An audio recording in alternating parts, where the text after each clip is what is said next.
जय राम, जय सिया राम, जय हो हनुमान जी महाराज, जय हो बागेश्वर धाम सरकार। मेरे प्यारे सभी भक्तों, जब आप तरक्की करते हैं, जब आप जीवन में ऊंचाइयों को छूते हैं, जब आप सफल होते हैं, तो आपके शत्रु तो बनते ही बनते हैं और आपके शत्रु आपको परेशान करने लगते हैं।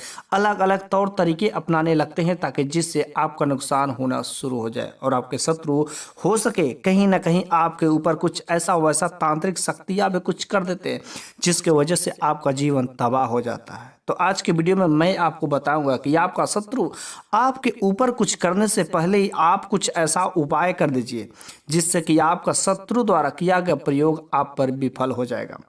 तो बस आज के इस वीडियो के अंत तक बने रहिए ताकि आप भी जान सके आखिर शत्रु के तांत्रिक शक्तियों को विफल कैसे करना है और अपने शत्रु को आप उल्टा प्रयोग कैसे कर सके, जो उसका द्वारा किया गया कार्य है उसी को पड़ जाए वैसे ही। लेकिन अगर आपका कोई सच्चा शत्रु तो आज के इस वीडियो में जो उपाय बताया जाएगा एक बार जरूर ही करिएगा। 100% आपका शत्रु घुटने टेक देगा। तो मेरी एक छोटी सी रिक्वेस्ट है, यदि आप बागेश्वर बाबा का आशीर्वाद पाना चाहते हैं तो कम से कम वीडियो को लाइक करें तथा साथ में सब्सक्राइब जरूर ही कर दीजिएगा। आज की इस वीडियो में मैं आपको नीम के पत्ते का उपाय बताएंगे। नीम के पत्ते से आप अपने शत्रु को बर्बाद कर सकते हैं, आप अपने शत्रु का नाश कर सकते हैं। नीम का पत्ता में अनेक प्रकार के देवी देवताओं का वास होता है। नीम के पत्ते में ऐसा माना जाता है कि माता दुर्गा, माता काली का साक्षात निवास होता है। नवरात्रि में 9 देवियां नीम के पेड़ पर ही हमेशा झूला डालती हैं और झूला झूलती हैं। इस वजह से छांक दिया जाता है, तो नीम का पत्ता डाल करके छांक दिया जाता है जो देवियों का बहुत ही प्रसन्न चीज होता है। इस वजह से आप जो है इस नीम के पत्ते का आप उपयोग करिएगा। दुश्मन आपका हावी कभी नहीं हो पाएगा। यदि आपके ऊपर आपका दुश्मन हावी हो रहा तो समझ जाइए आपको यह उपाय करना बहुत ही जरूरी है। नीम का जो ये पत्ता होता है शत्रु का नाश करना शुरू कर देगा। बस आप आज के इस वीडियो में जो मैं उपाय बताऊंगा पर ध्यान से समझ जाइएगा और 100% यदि आप समझ करके सही तरीके से कर लेते हैं तो आपका दुश्मन कुछ भी नहीं बिगाड़ पाएगा, बल्कि आपके इस छोटा सा उपाय से दुश्मन का अर्थात शत्रु का नाश होना शुरू हो जाएगा। आप जो अपने शत्रु का नाश करने के लिए धतूरे के पेड़ से भी कर सकते हैं, आंख के जड़ से भी कर सकते हैं, अनेक प्रकार के जो जड़ी बूटियां आप उससे कर सकते हैं, लेकिन उसमें से एक खास नीम का पत्ता भी है। आप नीम के पत्ते से अपने शत्रु का जो नाश कर सकते हैं। बहुत ही आसान, बहुत ही सिंपल सरल विधि है। करना क्या है, आप ध्यान से सुनिएगा। आपको इस उपाय को रविवार को कर सकते हैं, नहीं तो मंगलवार को या शनिवार को। फिर से ध्यान से सुन लीजिए, इस उपाय को करना चाहे तो रविवार को, मंगलवार को या शनिवार को। कब करना है, दोपहर के समय में करना है। कब करना, ना तो सुबह करना है ना तो शाम को करना, दोपहर के समय में। तीनों दिनों में से किसी भी दिन आप जो इसका उपाय कर सकते हैं यदि आप शत्रु से ज्यादा परेशान हो गए। वास्तव में अगर कोई आपका शत्रु है, बिना मतलब का नहीं, यदि बेफजूल में करते, बिना वजह से अगर किसी का नाम लेकर के आप जो इसका प्रयोग करते हैं तो बहुत ही घातक सिद्ध हो सकता है। इस वजह से आप इसका उपयोग तभी करिएगा जब आपका वास्तव में शत्रु हो और आपका नाश करना चाहता हो, तब आप इस उपाय को करिएगा। 100% यह कार्यकर उपाय होता है। इस वजह से बिना वजह से कभी किसी के साथ ऐसा गलती मत करिएगा। तो ध्यान से समझ लिए इन उपायों को करना कैसे। आपको नीम का पत्ता लेना है, ठीक है, और नीम का पत्ता उतना ही लेना है जितना आपके दुश्मन का अर्थात शत्रु का नाम और शत्रु के नाम में जितने अक्षर हैं। जैसे शत्रु का नाम आपका मान के चलिए सोहन है, तो सोहन में 3 अक्षर है, तो आपको 3 नीम का पत्ता लेना है, ठीक है। और 3 नीम के पत्ते को लेकर के धोना नहीं है, उसको धोना नहीं, बिल्कुल जितना ही मटमैला रहेगा उतना ही अच्छा रहेगा। जैसा भी मिल जाए उसको धोना नहीं है, ठीक है। तो आपको सोहन नाम से लेना है तो क्या करना, 3 पत्ते लेना है। रवि नाम से लेना है तो 2 पत्ते लेना है। 4 नाम वाला 4 पत्ते लेना है, ठीक है, ठीक है। और उसको लेने के बाद आपको पत्तों के ऊपर जो शत्रु का नाम लिखना है, लेकिन शत्रु का नाम आप चाहें काला पेन से लिख सकते हैं या काली स्याही से लिख दें, समझे। नीम का पत्ता लेना है, नीम के पत्ते को धोना नहीं है। दुश्मन का जो शत्रु रहता है उसके अक्षर के जितने अक्षर का होता है उतना ही पत्ता लेना है और उन पत्तों के ऊपर काला या काला स्याही से, मतलब काला पेन या काला स्याही से क्या करना है, उस पर नाम लिखना है।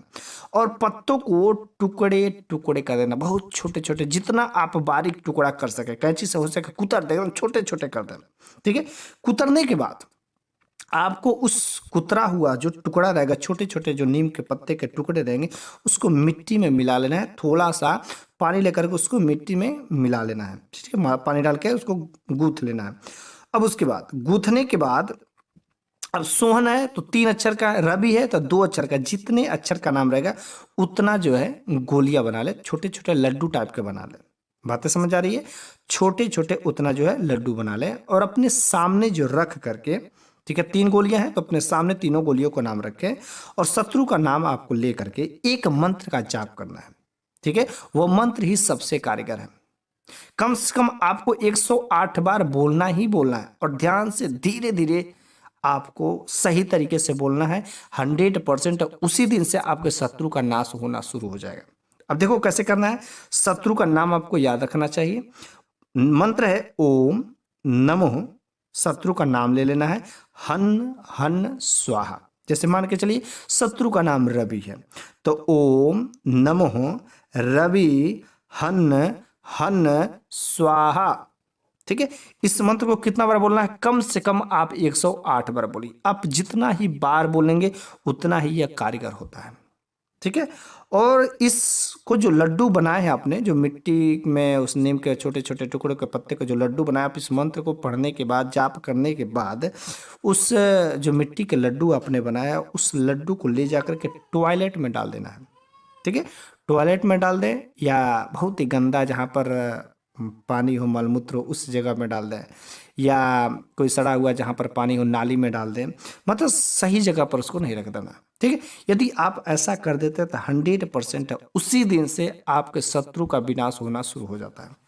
यदि आपका शत्रु किसी सही जगह पर नौकरी कर रहा है, किसी सही जगह पर काम व्यापार कर रहा है, कोई अच्छी पोजीशन में हो, उसकी तरक्की हो रही, उसी दिन से उसके जो दिन दूना रात चौगुना वृद्धि हो रहे थे उसका डाउन होना शुरू हो जाएगा, उसकी उल्टी गिनती शुरू हो जाएगी। लेकिन वास्तव में अगर वह आपका शत्रु होगा तो 100% कारगर होगा। अब बिना वजह चेक करने वास्ते मत करिएगा। यदि आपका कोई शत्रु है और आपके पीछे हाथ पैर धो करके पड़ा हुआ है कि हाँ आपकी तरक्की को वह देख नहीं सकता है, तो उसके उपाय करने से पहले ही आप इस उपाय को कर दीजिए। 100% यह उपाय कारगर होगा। लेकिन बिना वजह, मेरी एक छोटी सी रिक्वेस्ट है कि बिना वजह किसी के जीवन को बर्बाद करने की कोशिश मत करिएगा। वास्तव में अगर वह आपका शत्रु होगा तभी आप करिएगा, वरना नहीं करिएगा। क्योंकि अगर आप किसी का बिना वजह से ज़िंदगी बर्बाद करते हैं, ऊपर वाला आपके साथ में कभी न्याय नहीं करेगा। हो सके वही कृपा आपके साथ में हो जाए। तो इस वजह से आप इन उपायों को करिएगा, लेकिन 100% कारगर होते। भगवान पर भरोसा है और यदि आप सच्चे दिल से आस्था, भगवान का नाम लेकर के यदि आप इन उपायों को करेंगे तो 100% है यह उपाय आपके साथ में कारगर होगा और आपका दुश्मन घुटने टेकेगा और आपका दुश्मन का जो शत्रु रहेगा उसी दिन से, उसी घड़ी से उसका नाश होना शुरू हो जाएगा, ठीक है। तो आज के इस वीडियो में मैंने आपको बताया है कि शत्रु पर विजय कैसे पाना है, शत्रु का नाश कैसे होगा। बस आज के इस वीडियो में मैंने जो कुछ भी बताया, मुझे पूरा उम्मीद है कि बड़े ही अच्छे से आपको समझ में आया होगा।